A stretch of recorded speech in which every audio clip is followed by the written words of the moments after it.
chaîne Multibricole. Aujourd'hui, on s'occupe de ça.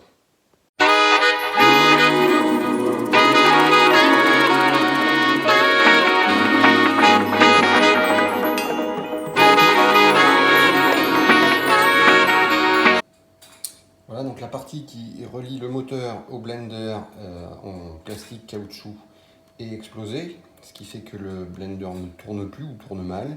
C'est une pièce d'usure, voilà, qu'il va donc falloir changer.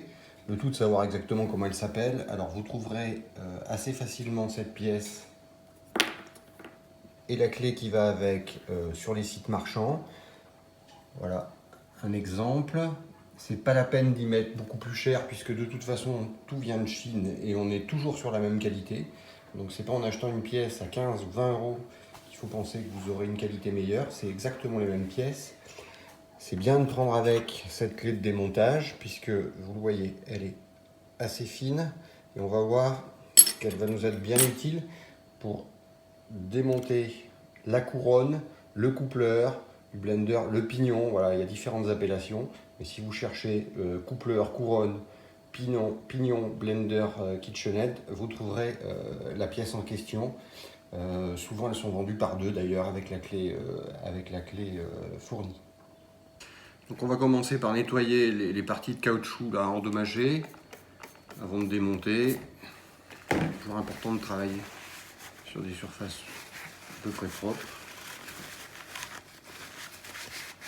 Ça évite d'être trop gêné ensuite.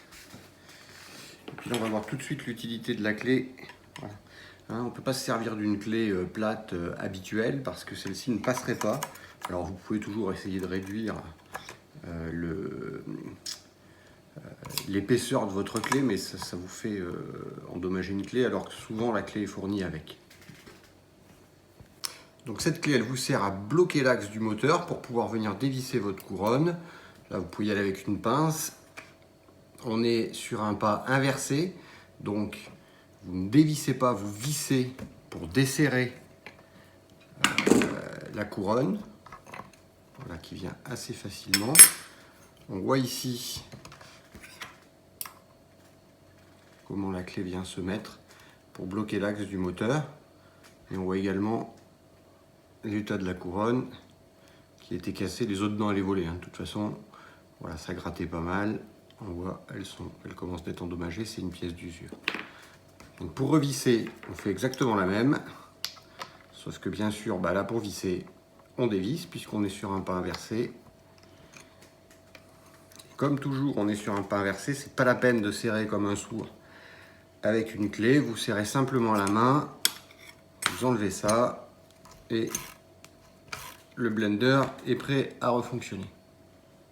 Donc en termes de nettoyage, vous n'oubliez pas non plus de venir nettoyer le fond du blender de manière à ce qu'il n'y ait pas de poussière, parasites, les bouts de caoutchouc qui restent et qui viennent à nouveau endommager la couronne de blender que vous avez changée. Donc une opération qui vous prendra moins de 3 minutes et puis ensuite vous vérifiez.